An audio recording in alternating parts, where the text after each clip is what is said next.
Hi students, ഇന്ന് നമ്മൾ parliament എന്ന് പറഞ്ഞ ടോപ്പിക്കിനെ കുറിച്ചാണ് സംസാരിക്കുന്നത്. ലെജിസ്ലേറ്റീവ് ഓർഗൻ ഓഫ്, അതായത് യൂണിയൻ ഗവൺമെൻറ്റിലെ ഒരു ലെജിസ്ലേറ്റീവ് ഓർഗനെയാണ് നമ്മൾ പാർലമെൻറ്റ് എന്ന് പറയും. ലെജിസ്ലേറ്റീവ് ഓർഗൻ എന്ന് പറയുമ്പം ലോ ഉണ്ടാക്കാനും നമുക്ക് ആവശ്യമായിട്ടുള്ള ലോകളും റൈറ്റ്സുകളും ഒക്കെ ഉണ്ടാക്കാനും അതിൽ നിന്ന് മാറ്റങ്ങൾ വരുത്താനും ഒക്കെയാണ് ലെജിസ്ലേറ്റീവ് ഓർഗൻ എന്ന് നമ്മൾ പറയും. അത് നിയമമായി ബന്ധപ്പെട്ടിരിക്കുന്നത് നമ്മൾ ലെജിസ്ലേറ്റീവ് ഓർഗൻ എന്ന് പറയും. അപ്പം പാർലമെൻറ്റ് എന്ന് പറയുന്നത് യൂണിയൻ ഗവൺമെൻറ്റിലെ ലെജിസ്ലേറ്റീവ് ഓർഗനാണ്. അപ്പം അതുപോലെ തന്നെ സ്റ്റേറ്റിനും അതേപോലെ ഉണ്ട്. അതാണ് നമ്മൾ സ്റ്റേറ്റിനാണ് സ്റ്റേറ്റ് ലെജിസ്ലേറ്റീവ് അസംബ്ലി എന്നും, യൂണിയൻ ഗവൺമെൻറ്റിനെ ലോക്സഭ അല്ലെങ്കിൽ പാർലമെൻറ്റ്, അതായത് പാർലമെൻറ്റ് എന്ന് പറയുമ്പം 2 ഹൗസസ് ഉണ്ട്. അപ്പോൾ ഡീറ്റെയിൽ ആയിട്ട് ഞാൻ പറയാം. അപ്പം പാർലമെൻറ്റ് എന്ന് പറയുമ്പോൾ ലെജിസ്ലേറ്റീവ് ഓർഗൻ ഓഫ് യൂണിയൻ ഗവൺമെൻറ്റിന് നമ്മൾ പാർലമെൻറ്റ് എന്ന് പറയുന്നു. ഇതിൻ്റെ ആർട്ടിക്കിൾ നമ്മൾ ആദ്യം പറഞ്ഞിട്ടുണ്ട്. ആർട്ടിക്കിൾ എന്ന് പറയുന്നത് ആർട്ടിക്കിൾ 79 മുതൽ 122 വരെയാണ്. പാർട്ട് 5 ഓഫ് ദ കോൺസ്റ്റിറ്റ്യൂഷനിലാണ് ഇത് മെൻഷൻ ചെയ്യുന്നത്. നമ്മുടെ പാർലമെൻറ്റ് എന്ന് പറയുന്നത് കൺസിസ്റ്റ് ചെയ്യുന്നത് 3 പാർട്ടുകളാണ്. ഒന്നാമത്തത് പ്രസിഡന്റ്, രണ്ടാമത്തത് ദ കൗൺസിൽ ഓഫ് സ്റ്റേറ്റ്, മൂന്നാമത്തത് ദ ഹൗസ് ഓഫ് പീപ്പിൾ. പേര് കേട്ടിട്ട് ഇത് ഏതൊക്കെയാണെന്നൊക്കെ നിങ്ങൾക്ക് സംശയമുണ്ടോ? ഞാൻ പറയാം. ഈ രാജ്യസഭേനെയാണ് നമ്മൾ എന്തു പറയുന്നത്? ദ കൗൺസിൽ ഓഫ് സ്റ്റേറ്റ് എന്ന് പറയുന്നത്. അപ്പം രാജ്യസഭയുടെ കൗൺസിൽ ഓഫ് സ്റ്റേറ്റ്, അതായത് സ്റ്റേറ്റുകളെയും യൂട്ടീസിനൊക്കെ റെപ്രസെൻറ്റ് ചെയ്യുന്നതാണ് രാജ്യസഭ. ലോക്സഭ എന്ന് പറയുന്നതിനാണ് നമ്മൾ റെപ്രസെൻറ്റേറ്റീവ് ഓഫ് പീപ്പിൾ എന്ന് പറയുന്നത്. അതിനാണ് ഇത് ഹൗസ് ഓഫ് പീപ്പിൾ എന്ന് പറയുന്നത്. അപ്പം അതിനെ ലോക്സഭേനെ പീപ്പിൾ, ജനങ്ങൾക്ക് തിരഞ്ഞെടുക്കുന്നതും, അതുപോലെ തന്നെ രാജ്യസഭേനെ സ്റ്റേറ്റ്സിനും യൂട്ടീസിനും വേണ്ടിയിട്ടാണ് നമ്മൾ പറയുന്നത്. നമുക്ക് ഓരോന്നായിട്ട് പഠിക്കാം. ആരൊക്കെയാണ് പ്രിസൈഡ് ചെയ്യുന്നത്, അതുപോലെ ആരൊക്കെയാണ് അതിൻ്റെ ഹെഡ് എന്ന് പറയുന്നത്, എന്തൊക്കെയാണ് ക്വാളിഫിക്കേഷൻസ് ഒക്കെ നമ്മൾ ഡീറ്റെയിൽ ആയിട്ട് ഇപ്പോൾ പഠിക്കാം. ആദ്യം നമുക്ക് ഈ ഇത്തരത്തിലുള്ള പാർലമെൻറ്റ് എന്ന് പറയുന്നത് നമ്മൾ എവിടെ നിന്നാണ് എടുത്തിരിക്കുന്നത്, ഏത് കോൺസ്റ്റിറ്റ്യൂഷൻ എടുത്തിരിക്കുന്നത് വെച്ചാൽ ബ്രിട്ടൻ കോൺസ്റ്റിറ്റ്യൂഷനിൽ നിന്നാണ് നമ്മൾ പാർലമെൻറ്റ് എടുത്തിരിക്കുന്നത്. നമ്മൾ പറഞ്ഞു പാർലമെൻറ്റിന് 3 ഭാഗങ്ങളുണ്ട്. പ്രസിഡന്റ്, ലോക്സഭ, ഒന്ന് രാജ്യസഭ, അതായത് കൗൺസിൽ ഓഫ് സ്റ്റേറ്റും ഒന്ന് ഹൗസ് ഓഫ് പീപ്പിളും. അപ്പം ഈ പ്രസിഡന്റ് എവിടെയാണ് വരുന്നത്? പ്രസിഡന്റിന്റെ പ്രത്യേകത എന്ന് വെച്ചാൽ പ്രസിഡന്റ് ലോക്സഭയിലെ മെമ്പറാണോ ചോദിച്ചാൽ അല്ല, രാജ്യസഭയുടെ മെമ്പറാണോ ചോദിച്ചാൽ അല്ല, രണ്ടിലെയും അംഗമല്ല.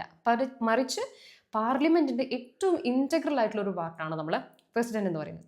ഈ ലോക്സഭയിലും രാജ്യസഭയിലും ഒരു ബില്ലൊക്കെ പാസ്സാക്കി കഴിഞ്ഞ് കഴിഞ്ഞാൽ നേരെ പ്രസിഡന്റ് എടുത്തേക്കാം. ഈ പ്രസിഡന്റ് അത് അപ്രൂവൽ കൊടുത്തു കഴിഞ്ഞാൽ ആ ബില്ല് എന്താവുള്ളൂ, ഒരു ആക്ട് ആവുള്ളൂ. അതുകൊണ്ട് തന്നെയാണ് പാർലമെന്റിന്റെ ഏറ്റവും ഇൻറ്റഗ്രൽ പാർട്ടായിട്ട് നമുക്ക് പ്രസിഡന്റിനെ കാണാൻ പറ്റുന്നത്. ആദ്യം നമുക്ക് ലോക്സഭയിലെ കമ്പോസിഷനെ പറ്റി പഠിക്കാം. ലോക്സഭയിലെ കമ്പോസിഷൻ ഫിക്സ് ചെയ്തിരിക്കുന്നത് എത്രയാണെന്ന് വെച്ചാൽ 552 ആണ്. അപ്പം ഫിക്സഡ് സ്ട്രെങ്ത് എന്ന് പറയുന്നത് 552 ആണ്. അതിൽ 530 മെമ്പേഴ്സ് ഫ്രം ദ സ്റ്റേറ്റും 20 മെമ്പേഴ്സ് ഫ്രം ദ യൂട്ടീസും ആണ്. അപ്പം 552 ആണ്. അപ്പം 2 മെമ്പേഴ്സ് ഉണ്ട്. അതെന്ന് വെച്ചാൽ നമ്മൾ പ്രസിഡന്റ് ആംഗ്ലോ ഇന്ത്യൻ മെമ്പേഴ്സിനെ നമ്മൾ അങ്ങോട്ടേക്ക് നോമിനേറ്റ് ചെയ്യുന്നുണ്ട്. ഇപ്പോഴത്തെ കോൺസ്റ്റിറ്റ്യൂഷനിൽ അങ്ങനത്തെ ഒരു നിയമമല്ല. അതായത് ആംഗ്ലോ ഇന്ത്യൻസിനെ നമുക്ക് ഒരിക്കലും ഡയറക്റ്റ് ആയിട്ട് നോമിനേറ്റ് ചെയ്യാൻ പറ്റില്ല. അതുകൊണ്ടാണ് 2 വേക്കൻസി വരുന്നത് അവിടെ കേട്ടോ. അപ്പം 552 ആണ്. അതിൽ 530 സ്റ്റേറ്റിൽ നിന്നും 20 യൂട്ടീസ് നിന്നാണ് വരുന്നത്. ഇവരുടെ എലക്ഷൻസ് എന്ന് പറയുന്നത് നമ്മൾ ഡയറക്റ്റ് എലക്ഷൻസ് ആയിരിക്കും. പ്രസിഡന്റ് സ്റ്റേറ്റിൽ വരുന്ന സമയത്ത് നമ്മൾ ഡയറക്റ്റ് ആയിട്ട് അഡൽട്ട് ഫ്രാഞ്ചൈസ് വഴി 18 ഇയേഴ്സ് പ്ലസ്സിലുള്ള ഏതൊരാൾക്കും എലക്ഷൻ അതായത് if is A citizen of India ആണെങ്കിൽ എലക്ഷൻ വഴി നമ്മൾ പ്രസിഡന്റിനെ തിരഞ്ഞെടുക്കുന്നതാണ് നമ്മൾ എന്തിൽ വരുന്നത്, ലോക്സഭയിൽ സ്റ്റേറ്റ് റെപ്രസെൻറ്റേറ്റീവ്. യൂട്ടിയിലെ റെപ്രസെൻറ്റേറ്റ് ചെയ്യുന്നത് നമ്മൾ എങ്ങനെയാണ്, അതും ഡയറക്റ്റ് ഇലക്ഷൻ വഴി തന്നെയാണ് റെപ്രസെൻറ്റേറ്റീവ് നമ്മൾ തിരഞ്ഞെടുക്കുന്നത്. ഈ ജമ്മു ആൻഡ് കാശ്മീർ, പോണ്ടിച്ചേരി, അതുപോലെ ഡൽഹിയിലൊക്കെ അവർക്ക് മാത്രമാണ് ലെജിസ്ലേറ്റീവ് അസംബ്ലി ഉള്ളൂ. അവർ തന്നെ ഡയറക്റ്റ് ഇലക്ഷൻ വഴി തിരഞ്ഞെടുത്തിട്ടാണ് ലോക്സഭയിലേക്ക് ആൾക്കാരെ എടുക്കുന്നത്. രാജ്യസഭയുടെ കമ്പോസിഷൻ എന്ന് പറയുന്നത് ഫിക്സ് ചെയ്തിരിക്കുന്നത് 250 ആണ്. അപ്പം രാജ്യസഭയുടെ സ്ട്രെങ്ത് എന്ന് പറയുന്നതും 250 ആണ്. 238 from states and UTs, 12 nominated by the president. അപ്പം 250 മെമ്പേഴ്സാണ് രാജ്യസഭയിൽ വരിക. അതിൻ്റെ അകത്ത് 238 സ്റ്റേറ്റ്സ് ആൻഡ് യൂട്ടീസിൽ നിന്ന് തിരഞ്ഞെടുക്കുന്നതും ബാക്കി 12 ആൾക്കാരെ പ്രസിഡന്റ് എന്ത് ചെയ്യുന്നു, ഡയറക്റ്റ് ആയിട്ട് നോമിനേറ്റ് ചെയ്യുകയാണ് ചെയ്യുന്നത്. ഇവരുടെ ഡ്യൂറേഷൻ എത്ര കാലമാണ്? ലോക്സഭയുടെ ഡ്യൂറേഷൻ എന്ന് പറയുന്നത് അതൊരു കണ്ടിന്യൂസ് ബോഡി അല്ല, അതിന് ടെന്യൂർ ഉണ്ട് 5 ഇയേഴ്സ്. ഈ 5 ഇയേഴ്സിലേക്കായിരിക്കും നമ്മൾ ഓരോ ലോക്സഭയിലേക്ക് നമ്മൾ ആൾക്കാരെ തിരഞ്ഞെടുക്കുന്നത്. ഇപ്പം നമ്മൾ പഠിച്ചിട്ടുള്ള എമർജൻസി സിറ്റുവേഷൻ വരുന്ന സമയത്ത് ഈ 5 ഇയേഴ്സ് തന്നെ ഫിക്സഡ് ആയിരിക്കണം എന്നില്ല. അത് വേണമെങ്കിൽ എക്സ്റ്റെൻഡ് ചെയ്യാൻ ചാൻസ് ഉണ്ട്. അത് എന്ത് ചെയ്യും, പ്രസിഡന്റ് അല്ലെങ്കിൽ അവരുടെ ലോ ഉണ്ടാക്കുന്നതിന്റെ ഭാഗമായിട്ട് ഈ ലോക്സഭയുടെ ടെന്യൂർ നാഷണൽ എമർജൻസിന്റെ ടൈം നമുക്ക് എക്സ്റ്റെൻഡ് ചെയ്യാനും സാധിക്കുന്നുണ്ട്. അതുപോലെ രാജ്യസഭയുടെ ഡ്യൂറേഷൻ എന്ന് പറയുന്നത് അതൊരു ഫിക്സഡ് ആയിട്ടുള്ള ഒരു ടെന്യൂർ അല്ല, അതൊരു കണ്ടിന്യൂസ് ബോഡിയാണ്. എപ്പോൾ വേണമെങ്കിലും അതിന് കണ്ടിന്യൂസ് ആയിട്ട് പോയിക്കൊണ്ടേയിരിക്കാം. അതിന് പെർമനൻ്റ് ആയിട്ടുള്ളൊരു ബോഡിയാണ്. അതിൻ്റെ അകത്ത് എങ്ങനെ ആൾക്കാരെ നമ്മൾ മാറ്റുന്നതെന്ന് വെച്ചാൽ എല്ലാ 2 വർഷം കൂടുന്ന സമയത്തും 1/3 ഓഫ് ദ മെമ്പർ അവിടുന്ന് റിട്ടയർ ആയി പോവുക. അങ്ങനെയാണ് നമ്മൾ ഈ രാജ്യസഭയിൽ ഒരു കണ്ടിന്യൂസ് ബോഡിയാണെന്ന് പറയാൻ കാരണം. ഓരോ 2 ഇയേഴ്സ് കൂടുന്ന സമയത്തും ആ ടോട്ടൽ മെമ്പേഴ്സിൽ നിന്ന് 1/3 ഓഫ് ദ ആൾക്കാർ റിട്ടയർ ആയിട്ട് പോകും. അങ്ങനെയാണ് നമ്മൾ അതിനെ ഒരിക്കലും ഡിസോൾവ് ചെയ്യാനൊന്നും പറ്റില്ല. ആ ഒരു ഫിക്സഡ് ടെന്യൂർ അല്ല. 1/3 of the member every 2 years വരുന്ന സമയത്ത് അവർ റിട്ടയർ ആയിട്ട് പോകും. അങ്ങനെയാണ് എന്തിൻ്റെ ലോക്സഭേൻ്റെ രാജ്യസഭയുടെ എന്ത് പറയുന്നത് ഡ്യൂറേഷൻ വരുന്നത്. അപ്പം Lok Sabha is an continuous body അല്ല, രാജ്യസഭ ഒരു കണ്ടിന്യൂസ് ബോഡിയാണ് എന്നുള്ള കാര്യം നമ്മൾ മനസ്സിലാക്കാം. ഡിസ്ക്വാളിഫിക്കേഷൻ, ഈ രണ്ടിലും ഡിസ്ക്വാളിഫിക്കേഷൻ സെയിം ആണ്.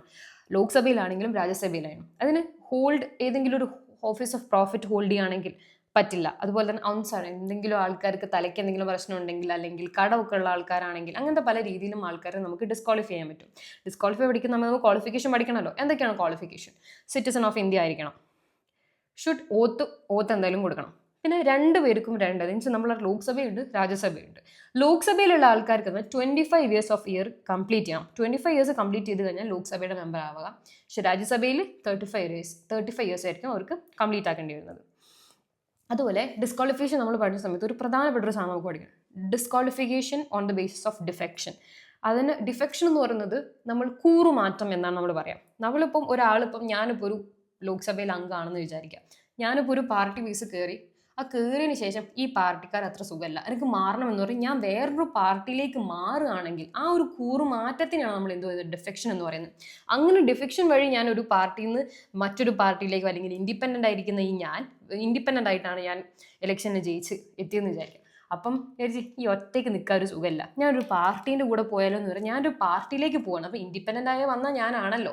അതിപ്പോൾ ഞാനൊരു വേറൊരു പാർട്ടിയിലേക്ക് കയറുകയാണെങ്കിൽ അവിടെ എന്താണ് ഡിഫെക്ഷനാണ്. ഒറ്റയ്ക്ക് വന്നാണ് ഒറ്റയ്ക്ക് നിൽക്കണം, അങ്ങനെയാണ് പറയുന്നത്. അപ്പം കൂറുമാറ്റം, അതിനാണ് ഡിഫെക്ഷൻ എന്ന് പറയുന്നത്. അത് ഷെഡ്യൂൾ 10 നമ്മൾ ഇൻക്ലൂഡ് ചെയ്തിരിക്കുന്നത്. ഈ കൂറുമാറ്റം ഡിഫെക്ഷൻ എന്ന് പറയുന്നതിലൂടെ നമുക്ക് ആൾക്കാരെ എന്ത് ചെയ്യാം, ഒരു ലോക്സഭയിലാണെങ്കിലും രാജ്യസഭയിലാണെങ്കിലും നമുക്ക് ഡിസ്ക്വാളിഫൈ ചെയ്യാൻ പറ്റും. അതിൽ വേക്കൻസി എങ്ങനെയാണ് വരുന്നത്? ഓരോ സീറ്റിൽ നമുക്ക് എങ്ങനെയാണ് വേക്കൻസി എന്ന് പറഞ്ഞാൽ ഡബിൾ മെമ്പർഷിപ്പ്. 2 തോണിയിലും കാലിടാൻ പറ്റില്ല. ഒന്നെങ്കിൽ രാജ്യസഭ ഇല്ലെങ്കിൽ ലോക്സഭ. 2 ഹൗസിലെയും മെമ്പർ ആവാൻ ഒരാൾക്ക് പറ്റില്ല. ഡിസ്ക്വാളിഫിക്കേഷൻ നമ്മൾ പഠിച്ചു വന്നതാണ്. അൺസൗണ്ട് മൈൻഡഡ് ആണെങ്കിൽ, കടമുള്ള ആൾക്കാരാണെങ്കിൽ, കോൺസ്റ്റിറ്റ്യൂഷനെതിരെ പ്രവർത്തിക്കുന്ന ആൾക്കാരാണെങ്കിൽ, പ്രോഫിറ്റ് ഓഫ് ഓഫീസ് ഉള്ള ആൾക്കാരാണെങ്കിൽ, അങ്ങനെയൊക്കെ ഡിസ്ക്വാളിഫിക്കേഷൻ. അപ്പോൾ ഡിസ്ക്വാളിഫിക്കേഷൻ വഴി നമുക്ക് എന്ത് ചെയ്യാൻ പറ്റും, വേക്കൻസി വരാൻ സാധിക്കുന്നുണ്ട്. പിന്നെ റെസിഗ്നേഷൻ എന്ന് പറയുമ്പോൾ ലോക്സഭയിലുള്ള ആൾക്ക് റിസൈൻ ചെയ്യണം എന്നുണ്ടെങ്കിൽ ലോക്സഭയിലുള്ള ആൾക്ക് സ്പീക്കറിന് ലോക്സഭയെ ഹെഡ് ചെയ്യുന്നത്, ലോക്സഭയെ കൺട്രോൾ ചെയ്യുന്ന ആളാണ് സ്പീക്കർ എന്ന് പറയുന്നത്. അപ്പം ലോക്സഭയിലെ ഒരു അംഗമാണെങ്കിൽ അയാൾക്ക് റെസിഗ്നേഷൻ ആർക്ക് കൊടുക്കണം, സ്പീക്കറിനും. രാജ്യസഭയിലുള്ള ഒരു അംഗം, രാജ്യസഭയിലെ ഹെഡ് ആരായിരിക്കും, ചെയർമാൻ എന്നാണ് നമ്മൾ രാജ്യസഭയിലെ ഹെഡിനെ പറയാം.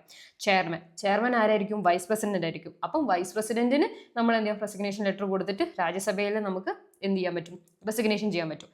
അതുപോലെ ആബ്സെൻസ് 60 ദിവസത്തോളം കണ്ടിന്യൂസ്, നമുക്കറിയാം നമ്മളുടെ പാർലമെന്റിൽ സെഷൻസ് ഉണ്ടാകുന്ന സമയത്ത് 60 days കണ്ടിന്യൂസ് ആയിട്ട് അയാൾ ഒരു സെഷനിലും പങ്കെടുത്തിട്ടില്ല എന്നുണ്ടെങ്കിൽ അയാളെ താനെ തന്നെ മോനെ ഇനി തൽക്കാലം ഈ വൈക്ക് വരണം എന്ന് പറഞ്ഞിട്ട് പറഞ്ഞേക്കും. അപ്പോൾ അതിലാണ് 60 years കണ്ടിന്യൂസ് ആയിട്ട് അയാൾ ഒരു ഹൗസിലേക്ക് വന്നിട്ടില്ലെങ്കിൽ, അല്ലെങ്കിൽ മീറ്റിങ്ങിൽ പങ്കെടുത്തിട്ടില്ല എന്നുണ്ടെങ്കിൽ അയാളെ നമുക്ക് ഡിസ്ക്വാളിഫൈ ചെയ്യാൻ പറ്റും.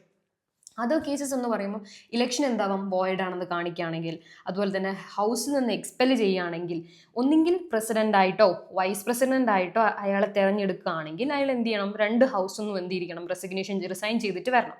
അതുപോലെ അല്ലെങ്കിൽ ഗവർണർ, ഏതെങ്കിലും സ്റ്റേറ്റിലെ ഗവർണറായിട്ട് മാറുകയാണെങ്കിൽ പോലും അയാൾ എന്ത് ചെയ്യണം, ആ ഹൗസിൽ നിന്ന് എന്ത് ചെയ്യണം, റെസിഗ്നേഷൻ കൊടുക്കണം. ഇങ്ങനെയൊക്കെയാണ് നമുക്ക് വേക്കൻസീസ് ഒക്കെ ഓരോ സീറ്റിനും വരുന്നത്.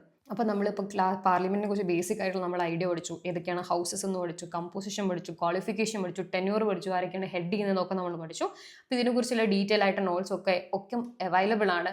അതുപോലെ കുറേ ക്വസ്റ്റ്യൻസും അവൈലബിൾ ആണ്. ക്വസ്റ്റ്യൻസ് ഒക്കെ എല്ലാവരും എന്തായാലും ചെയ്ത് നോക്കണം. ഓരോ ക്ലാസ് കഴിഞ്ഞതിന് ശേഷവും ക്വസ്റ്റ്യൻസ് ചെയ്ത് നോക്കിയാൽ മാത്രമേ നമ്മൾ പഠിച്ച കാര്യങ്ങൾ കറക്റ്റായിട്ട് നമുക്ക് എക്സാമിൽ യൂസ്ഫുൾ ആവാൻ നമുക്ക് പറ്റുള്ളൂ. അപ്പം ഇത്തരം ക്വസ്റ്റ്യൻസും അതുപോലെ നോട്ട്സും ഒക്കെ നിങ്ങൾക്ക് ഈ വീഡിയോന് താഴെ ആപ്പിൽ അവൈലബിൾ ആണ്. എന്തായാലും എല്ലാവരും പോയി ചെയ്ത് നോക്കുക. ആപ്പ് ഡൗൺലോഡ് ചെയ്യാത്തവരാണെങ്കിൽ ഡിസ്ക്രിപ്ഷനിൽ ലിങ്ക് ഉണ്ട്. Do check it out. Thank you.